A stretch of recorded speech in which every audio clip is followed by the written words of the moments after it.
आइए आज हम लोग स्टडी करेंगे अभिक्रिया वेग को प्रभावित करने वाले कारक। अब इसको थोड़ा सा समझिए।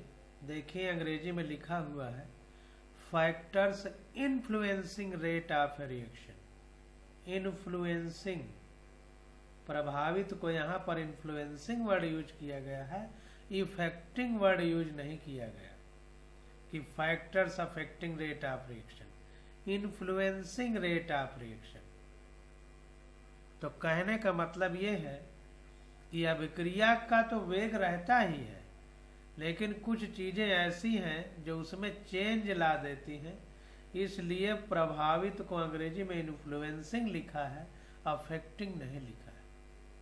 तो इस बात को ध्यान देना है। कह रहा है अभिक्रिया वेग प्रायोगिक परिस्थितियों जैसे अभिक्रियकों की सांद्रता, गैसों के संदर्भ में दाब, ताप तथा उत्प्रेरक पर निर्भर करता है।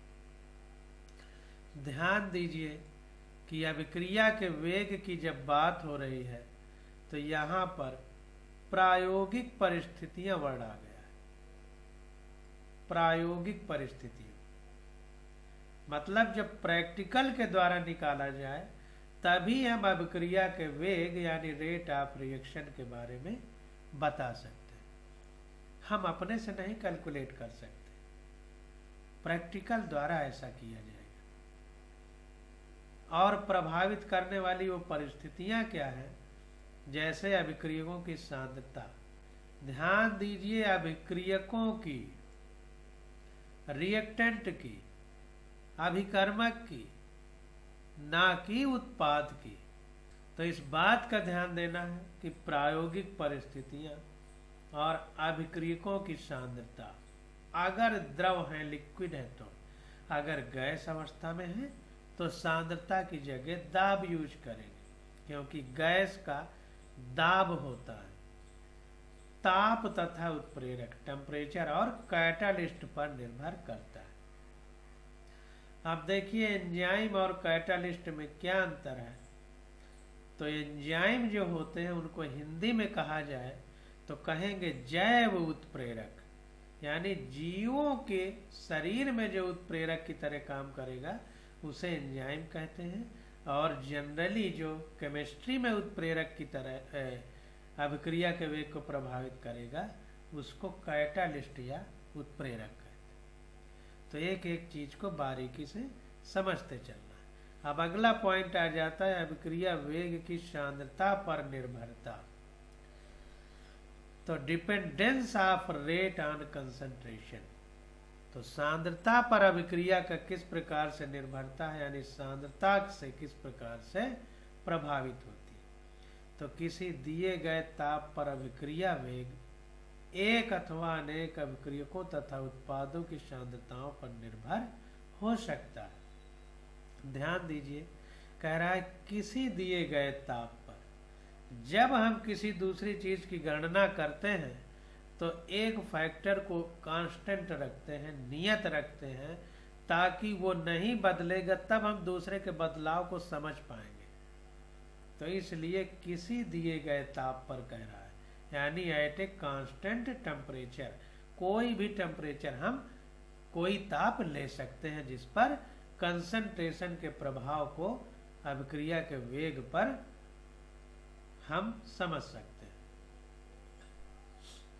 तो यहां पर देखिए अभिक्रिया का जो वेग है वो अनेक, एक अथवा अनेक अभिक्रियकों तथा उत्पादों की सांद्रताओं पर निर्भर हो सकता है। ध्यान दीजिए, अभिक्रियकों यानी रिएक्टेंट तथा उत्पादों यानी प्रोडक्ट के कंसंट्रेशन पर निर्भर हो सकता है। रिएक्टेंट या तथा प्रोडक्ट दोनों पर निर्भर हो सकता है, और एक अथवा अनेक पर, मतलब जरूरी नहीं कि एक पर हो, कई पर निर्भर हो सकता है। अभिक्रिया वेग का अभिक्रियकों की सांद्रता के पदों में निरूपण वेग नियम या रेट लॉ कहलाता है। तो अभिक्रिया वेग का अभिक्रियकों की सांद्रता के पदों पर, ध्यान दीजिए यहाँ उत्पाद नहीं है, यानी प्रोडक्ट नहीं है। अभिक्रियकों यानी रिएक्टेंट के सांद्रता के पदों में जब व्यक्त करेंगे तो उसे रेट लॉ या वेग नियम कहते हैं। इसे वेग समीकरण अथवा वेग व्यंजक भी कहते हैं। इसे वेग इक्वेशन यानी रेट इक्वेशन या रेट एक्सप्रेशन कहते हैं। अब अगली हेडिंग हमारी आ जाती है वेग व्यंजक एवं वेग स्थिरांक। तो rate expression and rate constant, तो इसके बारे में समझ लेते हैं। तो देखिए कह रहा है कि 3.1 के परिणाम स्पष्ट दर्शाते हैं कि समय के साथ जैसे जैसे अभिक्रियकों की सांद्रता घटती है अभिक्रिया वेग घटता जाता है। तो टेबल 3.1 अगर हम देखें तो उसमें रिएक्टेंट की कंसंट्रेशन जैसे जैसे घटती है तो रिएक्शन का वेग यानी रेट ऑफ रिएक्शन घटता जाता है। तो अब हम टेबल 3.1 देखेंगे। तो यहाँ पर देखिए टेबल 3.1 है। यहाँ पर रिएक्टेंट जो है यानी अभिक्रियक 0.100 है, फिर 0.09, 0.08, 0.07, 0.06, 542 मतलब घटता जा रहा है। जैसे जैसे रिएक्टेंट यानी अभिकर्मक घटता जा रहा है समय के हिसाब से, देखिए समय के हिसाब से इसमें भी देखिए 0.09, फिर 0.08, 0.07, 6, 5, 4, 3, 1 ये भी घटता जा रहा है। ये दोनों अभिकर्मक या रिएक्टेंट है। और समय देखिए बढ़ रहा है 0, 50 सेकेंड, 100, 150, 200 ये सब बढ़ता जा रहा है। इसमें भी बढ़ता जा रहा है। इसके लिए ये समय है, इसके लिए ये समय है। और जो उत्पाद बन रहा है उत्पाद देखिए धीरे धीरे घट रहा है। 1.90 है, 1.70 है, 1.58 है, घटते घटते 0.4 हो गया। तो समय के साथ उत्पाद की मात्रा घट रही है और रिएक्टेंट की मात्रा भी घट रही है। यानी उत्पाद बढ़ तो रहा है लेकिन बनने की रेट घट रही है। ध्यान दीजिए ये उत्पाद की मात्रा नहीं है, बनने की रेट है यानी वेग है। तो जब शुरुआत हुई थी रिएक्शन तो उत्पाद बनने का रेट ज्यादा था, फिर धीरे धीरे कम होता जा रहा है। तो इसको ध्यान देना। तो यहाँ पर देखिए वही बात कह रहा है कि 3.1 के परिणाम स्पष्ट दर्शाते हैं कि समय के साथ जैसे जैसे अभिक्रियकों की सांद्रता घटती है अभिक्रिया वेग घटता जाता है। इसके विपरीत अभिक्रिया वेग सामान्यतः अभिक्रियकों की सांद्रता में वृद्धि होने से बढ़ता है। तो अभिक्रियक यानी कंसंट्रेशन अगर रिएक्टेंट का बढ़ा दिया जाए तो क्या होता है कि रेट ऑफ रिएक्शन बढ़ जाती है। यानी जितना उत्पाद ज्यादा होगा तो अभिक्रिया उतना तेजी से होगी। उत्पाद की सांद्रता ज्यादा होगी तो अभिक्रिया उतनी तेजी से होगी। अतः अभिक्रिया का वेग अभिक्रियकों की सांद्रता पर निर्भर करता है। इससे ये स्पष्ट हो गया कि जो रेट ऑफ रिएक्शन है वो रिएक्टेंट यानी अभिक्रियकों की कंसंट्रेशन पर डिपेंड करता है।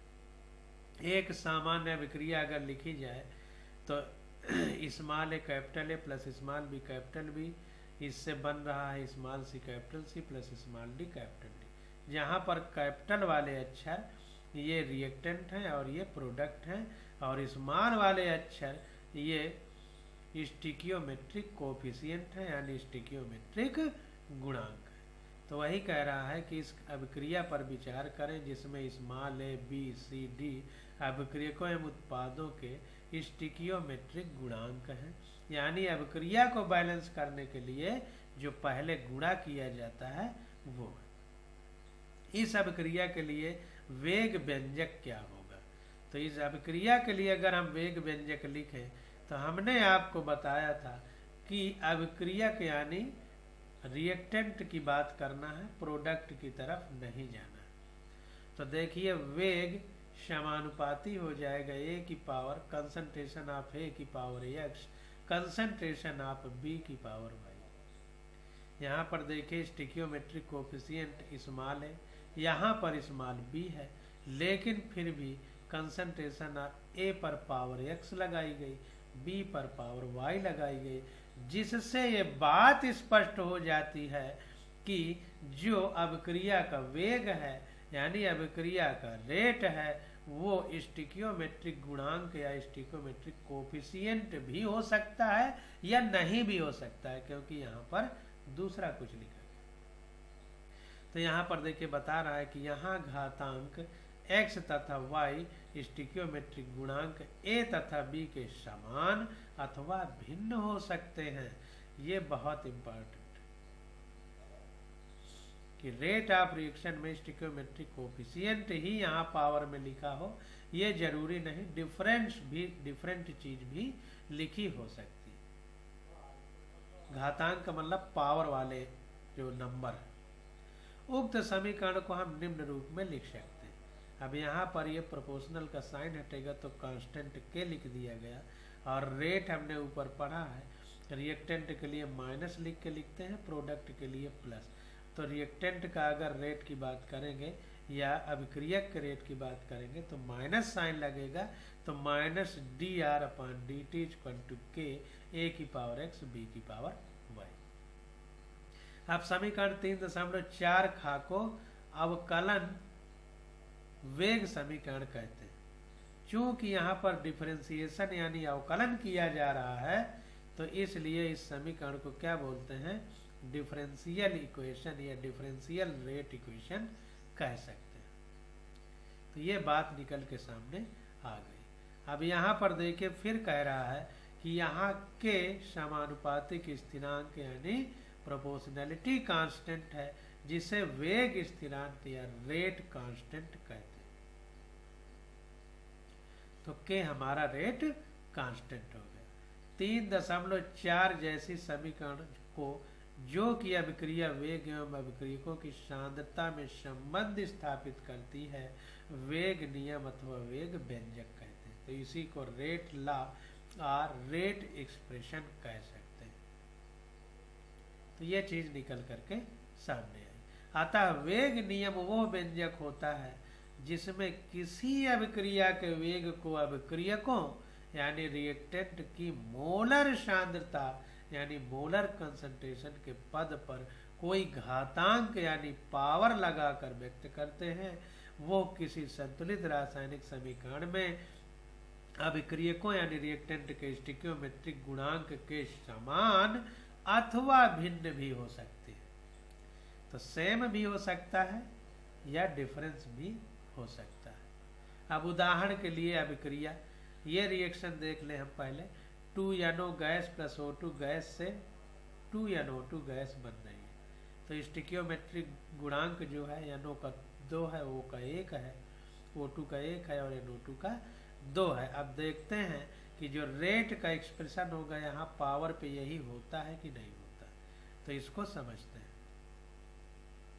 तो देखिए यहाँ पर कह रहा है कि इस अभिक्रिया के वेग का निर्धारण या तो किसी एक अभिक्रिया की सांद्रता को स्थिर रखते हुए दूसरे अभिक्रिया की सांद्रता में परिवर्तन करके अथवा दोनों अभिक्रियकों की सांद्रता परिवर्तन करके प्रारंभिक सांद्रताओं के फलन के रूप में कर सकते हैं।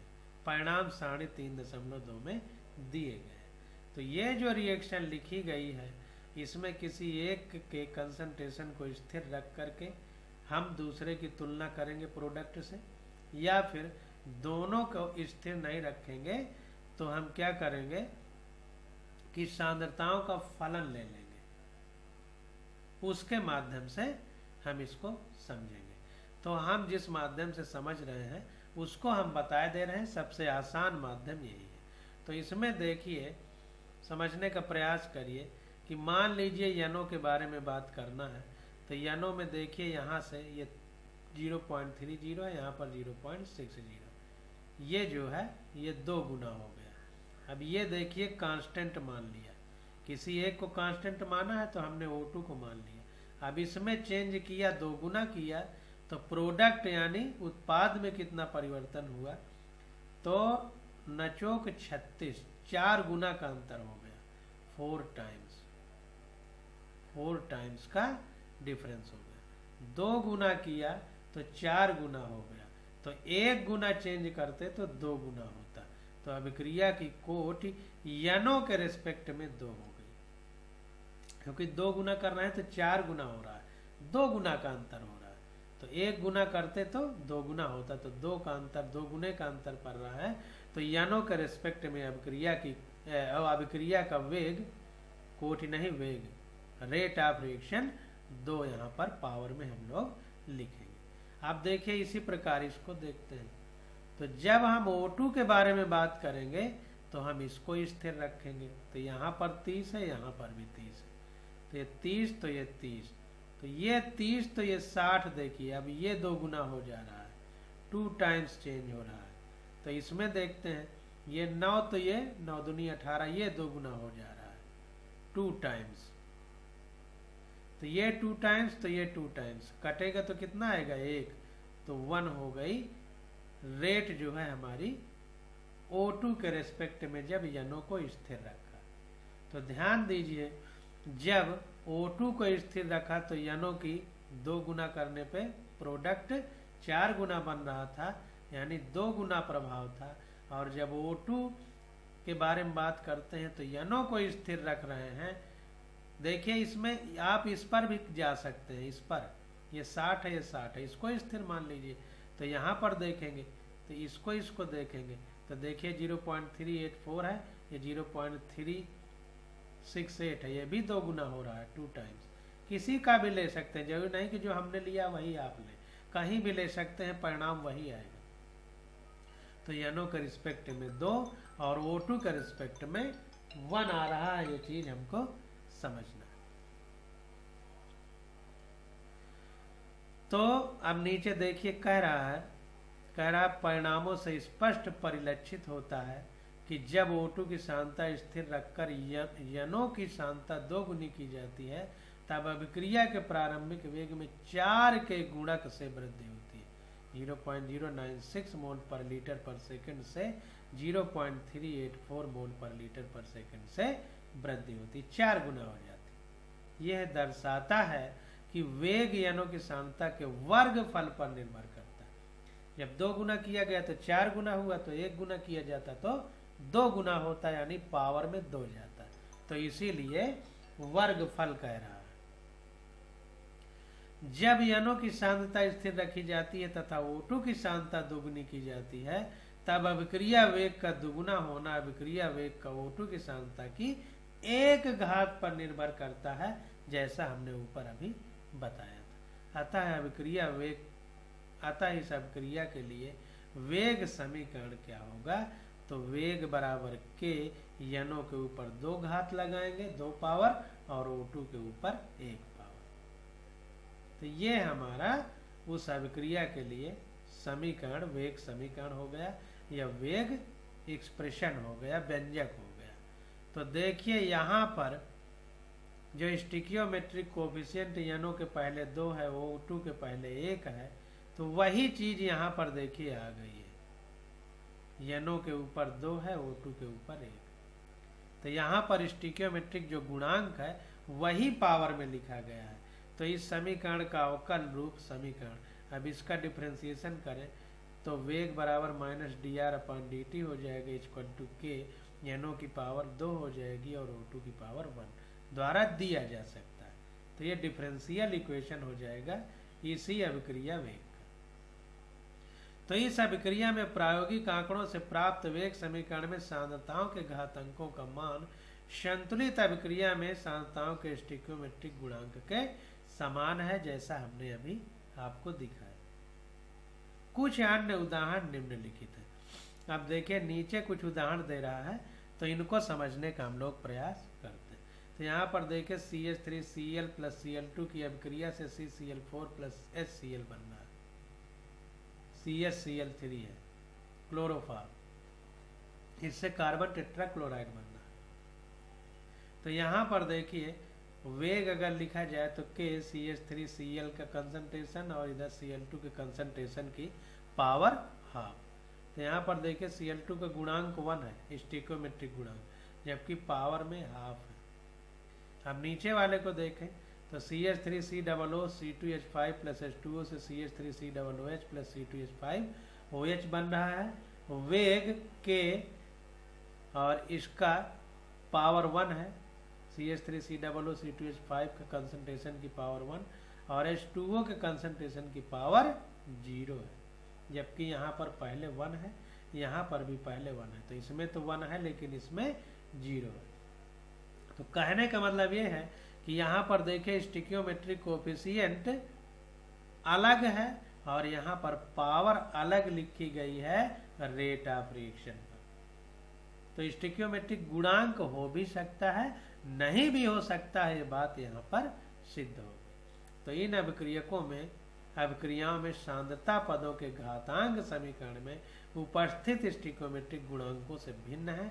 अतः हम कह सकते हैं, मतलब जो पावर लगा है वो स्टिकियोमेट्रिक गुणांक से अलग है, तो कह सकते हैं कि वेग नियम को किसी संतुलित अभिक्रिया को देखकर प्रयुक्त नहीं किया जा सकता, यानी इसका निर्धारण सैद्धांतिक रूप से नहीं बल्कि प्रायोगिक रूप से किया जाता है। तो रेट ऑफ रिएक्शन प्रैक्टिकली हम लोग निकाल सकते हैं, ना कि कॉन्सेप्ट के द्वारा कि यहाँ पर स्टिकियोमेट्रिक गुणांक है तो वही पावर में जाएगा। ऐसा कुछ भी नहीं है। प्रैक्टिकल द्वारा जो निकालेंगे वो निश्चित करेगा कि रेट ऑफ रिएक्शन यानी अभिक्रिया का वेग कितना है। अब आगे आ जाता है अभिक्रिया की कोटि यानी ऑर्डर ऑफ द रिएक्शन। तो ऑर्डर ऑफ रिएक्शन के बारे में अब हम लोग आगे पढ़ेंगे, ऑर्डर ऑफ ए रिएक्शन। तो देखिए अभी अभिक्रिया का वेग पढ़ा, अब अभिक्रिया की कोटि या ऑर्डर ऑफ रिएक्शन। तो वेग समीकरण 3.4 का में वेग बराबर के कंसंट्रेशन ऑफ ए की power x concentration of b की पावर y, x एवं y इंगित करते हैं यानी इंडिकेट करते हैं कि अभिक्रिया का वेग a तथा b के सांद्रता परिवर्तन से कैसे प्रभावित होता है। तो ये जो x और y पावर में लिखे गए हैं ये इस बात का इंडिकेशन है कि जो a और b पर का कंसंट्रेशन है वो किस अनुपात में प्रभावित कर रहा है अभिक्रिया के वेग। समीकरण 3.4 का में इन घातांकों का योग x प्लस वाई अभिक्रिया की कुल कोटि को व्यक्त करता है, जबकि x तथा y क्रमशः a तथा b के प्रति अभिक्रिया की कोटि को व्यक्त करते हैं। तो कुल मिलाकर के ये बात निकल करके आई कि अभिक्रिया का वेग जो होता है तो अभिक्रियकों के ऊपर जो पावर लगाई जाती है उस पावर का योग अभिक्रिया की कोटि या ऑर्डर ऑफ रिएक्शन को बताती है। और अलग अलग अगर लिखी है तो A और B में लिखी है तो A और B की अभिक्रिया की कोटि x और y। इस प्रकार अगर इनका जोड़ दिया जाए तो पूरी अभिक्रिया की कोटि निकलेगी, और अगर A की पावर x है तो A की कोटि x हो जाएगी, B की कोटि y हो जाएगी, यानी A का ऑर्डर x हो जाएगा, B का ऑर्डर y हो जाएगा। अब पूरी रिएक्शन का अगर ऑर्डर पूछा जाए तो x प्लस y हो जाएगा। अभिक्रिया की कोटि 0, 1, 2, 3 अथवा भिन्नात्मक हो सकती है, यानी दशमलव में भी हो सकती है। 1/2 लिखें या 0.5 एक ही बात है। तो या तो डिफरेंस में हो सकती है या डेसिमल में हो सकती है, तो कुछ भी हो सकती है अभिक्रिया की कोटि। अब देखिए ये क्वेश्चन आ जाता है, क्वेश्चन को करेंगे तो और अच्छे से स्पष्ट हो जाएगा। अब देखिए उदाहरण दे रहा है, कह रहा है इन अभिक्रियाओं की कुल कोटि की गणना कीजिए जिनका वेग व्यंजक है। वेग बराबर के a की पावर हाफ b की पावर 3/2। तो देखिए वेग का फार्मूला होता है के a की पावर x b की पावर y, यह रेट ऑफ रिएक्शन है का इक्वेशन है। तो कुल कोटि अगर निकालना है तो ऊपर वाला जोड़ देते हैं, तो टोटल ऑर्डर क्या हो जाएगा x प्लस वाई। तो कुल कोटि x की जगह 1/2 है, y की जगह 3/2 है, जोड़ दिए तो आ गया 2। अतः रिएक्शन की कोटि कितना हो जाएगी 2, यानी ऑर्डर ऑफ रिएक्शन 2 हो जाएगी। इसी प्रकार से इसमें देखते हैं तो इसकी कुल कोटि कितनी हो जाएगी, इसको जोड़ देंगे तो 3/2 प्लस, देखिए साइन सहित जोड़ना है, ध्यान दीजिए गलती ना हो, -1 है तो -1 जोड़ा गया, तो एक घट गया तो आ गया 1/2, अर्थात अर्ध कोटि की अभिक्रिया है, हाफ ऑर्डर रिएक्शन है, ठीक ना। तो इस प्रकार से हम लोग क्वेश्चन को करेंगे। अब देखिए आगे कह रहा है कि संतुलित रासायनिक समीकरण अभिक्रिया वेग कैसे हो रही है इसका सही चित्रण कभी भी प्रस्तुत नहीं करती, क्योंकि विरले ही कोई अभिक्रिया एक पद में पूर्ण होती है। तो जो संतुलित समीकरण है, बैलेंस इक्वेशन है, वो रिएक्शन के रेट को किसी भी प्रकार से नहीं बताती, या अभिक्रिया कैसे हो रही है ये किसी भी प्रकार से नहीं बताती, क्योंकि लाखों में कोई एक रिएक्शन, विरले मतलब लाखों में कोई एक ऐसी रिएक्शन है जो एक पद में पूर्ण होती है, वन स्टेप में पूर्ण होती है, नहीं तो बाकी कई स्टेप में पूर्ण होती है। और हम किस किस स्टेप के बारे में जानकारी लेंगे। तो एक पद में होने वाली अभिक्रिया को प्राथमिक अभिक्रियाएं कहते हैं, और बहुत सारे पद में होने वाली रिएक्शन को कॉम्प्लेक्स रिएक्शन या जटिल अभिक्रियाएं कहते हैं। इस बात को ध्यान देना। ये अभिक्रियाएं क्रमागत, जैसे इथेन का CO2 तथा H2O में ऑक्सीकरण, कई माध्यमिक पदों द्वारा जिसमें अल्कोहल, एल्डिहाइड तथा अम्ल बनते हैं, या विपरीत अभिक्रियाएं तथा पार्श्व अभिक्रियाएं यानी लेटरल रिएक्शन, जैसे फिनॉल के नाइट्रीकरण तथा द्वारा ऑर्थोफिनॉल तथा पैरानाइट्रोफिनॉल का बनना हो सकती है। तो कुल मिलाकर के दो प्रकार के रिएक्शन है, प्राइमरी अभिक्रिया एलिमेंट्री रिएक्शन या जटिल रिएक्शन कॉम्प्लेक्स, उन्हीं में से कुछ भी हो सकते हैं।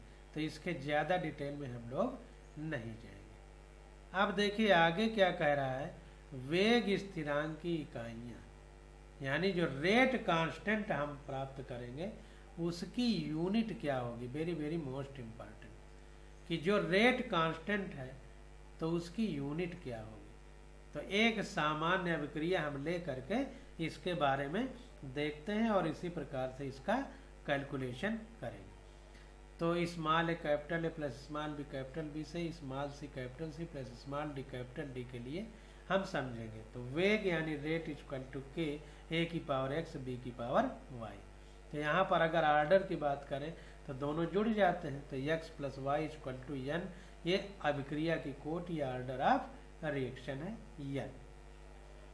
x प्लस वाई की जगह एन लिखा है। अब अगर हम k लिखें, यही कांस्टेंट है रेट कांस्टेंट, तो k वेग स्थिरांक का है या rate constant, k equal to हो जाएगा, वेग ऊपर रहेगा या इधर आएगा तो बटे में चला जाएगा, तो नीचे चला गया a की कंसंट्रेशन ऑफ a की power x, concentration of b की पावर y। तो ये हो गया।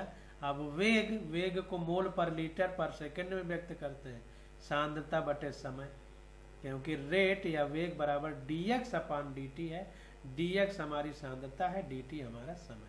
तो वेग की जगह सांद्रता बटे समय लिख दिया, गुणे 1 अपान, ये देखिए जो ब्रैकेट के अंदर लिखा जाता है ये सांद्रता ही होती है, तो यहाँ पर पूरा सांद्रता लिखा, और x प्लस वाई पावर में इसको n लिखा है तो डायरेक्ट n लिख दिया। तो इसी के फार्मूले के माध्यम से हम किसी भी रिएक्शन के रेट कांस्टेंट का यूनिट या इकाई बता सकते हैं। तो सांद्रता एवं समय की SI इकाई मोल पर लीटर एवं सेकंड लेने पर विभिन्न विक्रियकों के लिए k की इकाइयां 3.1 में दर्शाई गई। तब यहाँ पर देखिए इकाइयां दिखाई गई हैं, तो इनके बारे में स्पष्ट हो जाएगा। तो जैसे शून्य कोट की कोई रिएक्शन है, जीरो ऑर्डर रिएक्शन, तो पहले देखिए हमने मोल पर लीटर लिखा है या सांद्रता बटे समय लिखा है, कंसंट्रेशन अपॉन टाइम। तो यहाँ पर देखिए कंसंट्रेशन अपॉन टाइम लिखेंगे तो कंसंट्रेशन सांद्रता को मोल पर लीटर में लिखते हैं, तो मोल पर लीटर लिख दिया, अपान समय को सेकंड में लिख दिया, गुणे 1 अपान सांद्रता, सांद्रता की पावर n है, n हमारी कोट या ऑर्डर है। तो यहाँ पर भी देखिए सांद्रता को मोल पर लीटर में लिखते हैं, तो मोल पर लीटर लिख दिया, और n की जगह 0 लिखा क्योंकि शून्य कोट की अभिक्रिया। अब प्रथम कोट की अभिक्रिया के लिए फिर उसी तरह ये पूरा वैसे ही लिखेंगे जैसे यहाँ लिखा है सांद्रता बटे समय, तो सांद्रता को मोल पर लीटर अपान समय लिखेंगे, समय को टाइम को t लिखेंगे, तो यहाँ पर सेकंड लिखा, ऊपर कंसंट्रेशन को मोल पर लीटर, यहाँ पर 1 अपान सांद्रता और सांद्रता को मोल पर लीटर लिखा, और प्रथम कोट की अभिक्रिया है तो n की जगह यहाँ 1 लिख दिया। अब ये कट जाएगा, सेकंड ऊपर जाएगा तो सेकंड की पावर -1 होगा। यहाँ पर देखिए मोल पर लीटर पर सेकंड हो गया, क्योंकि किसी भी चीज की पावर का 0 का मतलब 1 होता है, तो इतना बचा। तो मोल पर लीटर और सेकंड ऊपर जाएगा तो सेकंड इनवर्स हो जाएगा। अब अगर द्वितीय कोटि की अभिक्रिया है तो इसके बारे में कैसे लिखेंगे, तो फिर वैसे ही ये पूरा वैसे ही रहेगा, मोल पर लीटर पर सेकंड गुने 1 मोल पर लीटर। अब इसकी पावर द्वितीय कोटि की अभिक्रिया है तो यानी कि जगह 2 लिखेंगे, सॉल्व करेंगे तो ये ऊपर जाएगा, एक एक कट जाएगा और एक भाग ऊपर जाएगा, तो मोल नीचे है ऊपर जाएगा तो -1 हो जाएगा, लीटर -1 में है ऊपर जाएगा तो -1 हट जाएगा, सेकंड यहाँ पर 1 में है ऊपर जाएगा तो -1 हो जाएगा। तो इस प्रकार से ये 0, 1, 2 ये प्रथम कोटि, द्वितीय कोटि और 0 कोटि की अभिक्रियाओं के वेग स्थिरांक की इकाई या यूनिट हमने निकाला। अब आगे आ जाता है, ये देखिए एक उदाहरण, इसको करके समझने का प्रयास करते हैं। तो देखिए कह रहा है कि निम्नलिखित वेग स्थिरांकों से अभिक्रिया कोटि की पहचान कीजिए। तो ये जो संख्या लिखी है इससे कोई मतलब नहीं रखना है, जो मात्रक है इस मात्रक के माध्यम से या यूनिट के माध्यम से हम रेट किस ऑर्डर की रिएक्शन है वो बता देंगे। तो यहाँ पर देखिए लीटर पर मोल पर सेकंड है, लीटर पर मोल पर सेकंड द्वितीय कोटि की अभिक्रिया का मात्रक है, इसलिए ये द्वितीय कोटि की अभिक्रिया हो जाएगी। तो द्वितीय कोटि अभिक्रिया के वेग स्थिरांक की इकाई लीटर पर मोल पर सेकंड होती है, अतः k बराबर 2.3 × 10⁻⁵ लीटर पर मोल पर सेकंड द्वितीय कोटि की अभिक्रिया को निरूपित करता है। अब यहाँ पर देखिए सेकंड इनवर्स है, तो प्रथम कोटि की अभिक्रिया का वेग स्थिरांक की इकाई सेकंड इनवर्स है, इसलिए ये प्रथम कोटि की अभिक्रिया का रेट कांस्टेंट होगा। तो प्रथम कोटि अभिक्रिया के वेग स्थिरांक की इकाई प्रति सेकंड होती है, अतः k बराबर 3 × 10⁻⁴ प्रति सेकंड प्रथम कोटि अभिक्रिया को निरूपित करता है, यानी फर्स्ट ऑर्डर रिएक्शन। तो इस प्रकार से हमने आज रेट ऑफ रिएक्शन और ऑर्डर ऑफ रिएक्शन के बारे में पढ़ा। अब आगे आ जाता है अभिक्रिया की आणविकता, यानी मॉलिक्यूलरिटी ऑफ द रिएक्शन। तो इसकी स्टडी हम लोग अगले लेक्चर में करेंगे। आज बस यही था।